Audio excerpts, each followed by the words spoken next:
Ladies and gentlemen, as you guys know, with Season 1 of Black Ops Cold War and Warzone, big things have happened within Warzone. In fact, there are over 30 new weapons that have been added into Warzone, and because of this, it's going to change up the meta of the game a little bit and change what the best weapons in the game actually are. And that's what we're going to be looking at today. What are the 5 best weapons that were added from the Black Ops Cold War arsenal? And the number 1 weapon, I'm betting that you guys don't know about, and it is unreal. I honestly think it's the best weapon in the game, even better than the Doof, aka the R90 with Dragon's Breath. And we're going to talk about that. That'll be closer towards the end of the video. Now, before we dive into these 5 best weapons, I first wanted to let you guys know a couple of things that changed in today's update. If you didn't know, there was an update for Cold War and Warzone today. First of all, the Prestige shop was added into Black Ops Cold War, so now you can take your Prestige keys and unlock things like old calling cards from previous games or old Prestige emblems that you can kind of display. Once you hit Master Prestige, you can throw those on, and then they look like literally Prestige icons from previous Call of Duty games, which is pretty damn cool. The shop looks pretty cool, and I'm glad that it is now in game. The second thing that a lot of you probably didn't know about is the challenges in Warzone. There's new intel. There is finally new intel, and there are 2 different pieces, and apparently when you complete them, you actually get a cutscene. Now, this cutscene essentially signifies the end of Warzone, which is pretty interesting, and I'm going to be doing this live on stream once this video goes live. So as soon as this video is live, I'm going to break down these 2 pieces of intel on stream, find all of them, hopefully get the cutscene, and discuss that cutscene with you guys. So as soon as this video goes live, if you're watching right now, we're live hunting down this intel. So if you want to check it out, first link down in the description. Now, the other thing that they changed in today's update is actually also going to change up the meta of the weapons, but they actually changed one specific attachment on the Black Ops Cold War weapons, which is the agency suppressor. See how it says sound suppression plus damage range?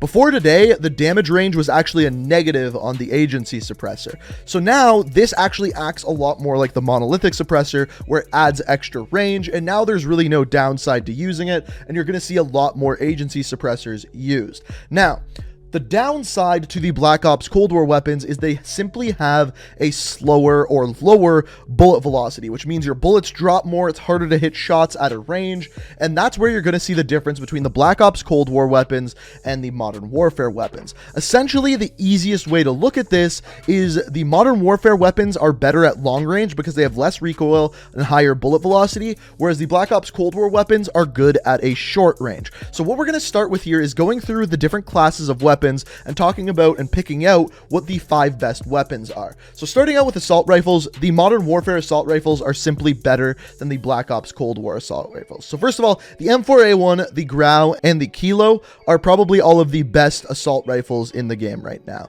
As far as if you are looking at the Black Ops Cold War assault rifles, the best one is probably the Krig 6. Throw the agency suppressor on there, set up the rest of your class, and that's probably the best one. But as far as assault rifles go, Modern Warfare reigns supreme. Again, longer range weapons, you want Modern Warfare weapons. However, the SMGs are a different story. So previous to the Season 1 update, the 2 best SMGs were the MP5 and the MP7. Hands down, not even close. Now, I don't think either of these are the top 2. In fact, I think the top 2 are both from Black Ops Cold War. So the first weapon that we have is the AK-74U. So this weapon is good for a couple of reasons. First of all, it packs a punch. The bullets do a lot of damage, and even like into the mid-range, they do a lot of damage. There's very low recoil on it, and it's easy to control, and it's good up close because of that high damage, and has a pretty decent fire rate. Now, because of this, I simply see the AK-74U as a better version of the MP5. It deals more damage and has a very similar fire rate, and because of this, it absolutely shreds. Now, as far as the attachments that I was using on here, first of all, I was using this before the agency suppressor got buffed.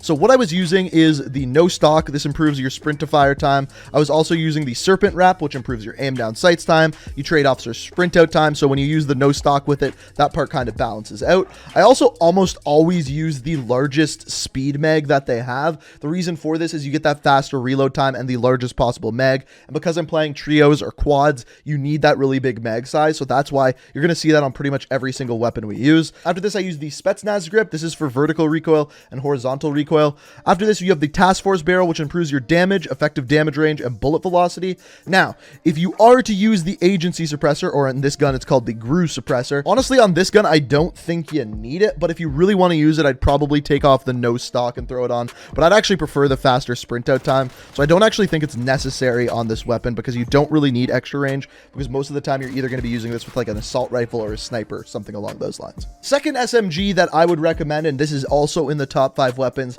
is the MAC 10. So the MAC 10 is the best SMG right now. It absolutely shreds at short range. As you can see, I only have this weapon at level 20 and it is still an absolute beast. In fact, the gameplay that you're watching of this is actually with no attachments whatsoever. Now, the downside to this weapon is you burn through ammo fast, so eventually once you unlock it, you want the biggest mag possible. So once you're actually building a class for this one, the things that you're going to want to look for is, first of all, something to control the recoil. So I'm using the foregrip right now. You're going to want the one that does horizontal and vertical recoil. I believe it's the second last one.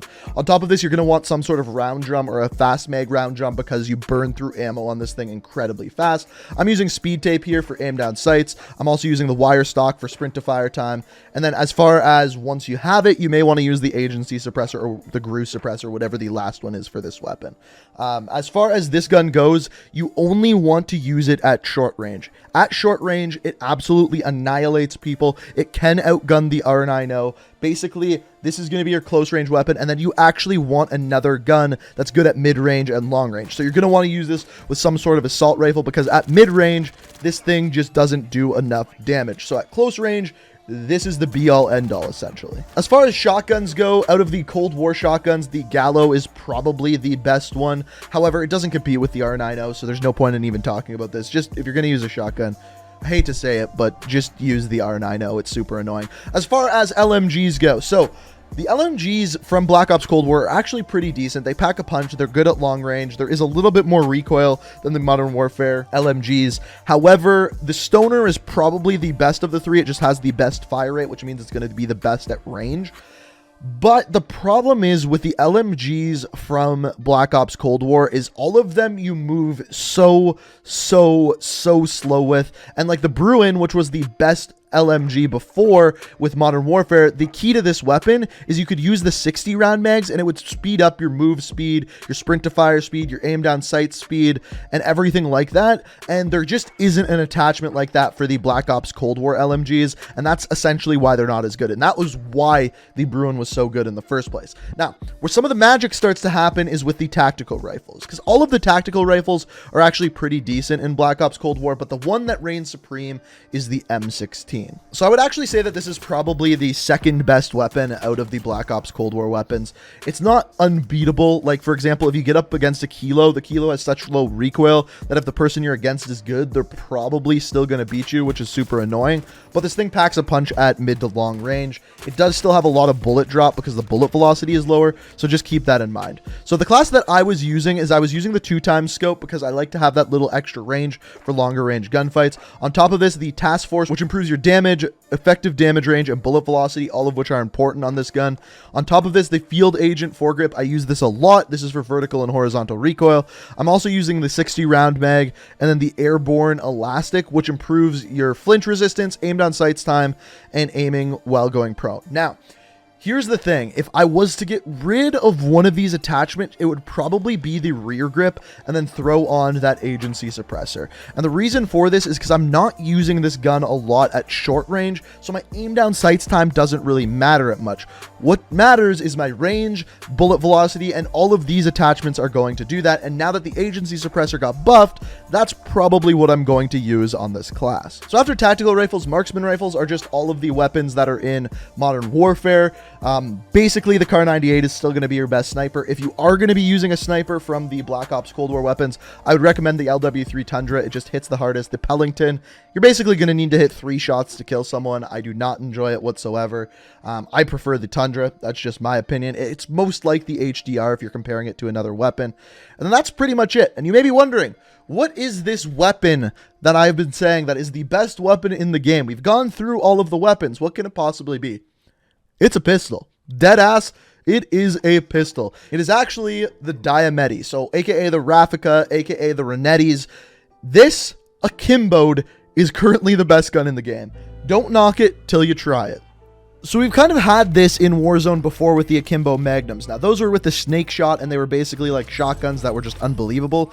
These take a little bit more skill to use, but they do outgun the R90 with Dragon's Breath. It 100% does, and basically up close, this is the best weapon in the game. Now, of course, you're not going to be sniping people across the map with these, so use it with an M16, use it with a Kilo, something that you're going to be able to pick people off with at long ranges. So as far as the class here, you're first of all using the Infantry Compensator. This helps with vertical recoil. Essentially, you're using this because there's no other attachment that you can really use that helps anything. The Task Force Barrel, which improves your damage range, effective damage range, and bullet velocity. This is very, very important, mainly for that damage. On top of this, you're using the 30-round fast mags, just so you have more bullets to use. Trust me, you're not going to need that many, but at least you'll have them. After this, the next most important attachment is the 5 megawatt SWAT laser. This makes it so you have improved hipfire accuracy. Of course, that is important when you're using the final attachment, which is a Kimbode. So Kimbode gives you 2 of them. You can shoot 2 at the same time, and this thing just absolutely melts. You literally don't have to worry about running into a room because you have the best gun in the game. It's not going to be long before everyone is using these, so use them while you can. And the next best thing about these weapons is they have basically one of the fastest mobilities in the game, which means you can move around the map really fast. You don't lose a gunfight at close range, and basically all you need to worry about is equipping this with another weapon that is good at range, whether that be an M16, a Grout, just something that you can pick people off with. Now, the other cool thing about this is it's a secondary weapon, which means you don't have to use overkill, which means you can use Ghost on your class. Just another added bonus. Trust me, try this out. I legitimately think it's the best gun in the game right now, which as a secondary weapon is pretty hilarious.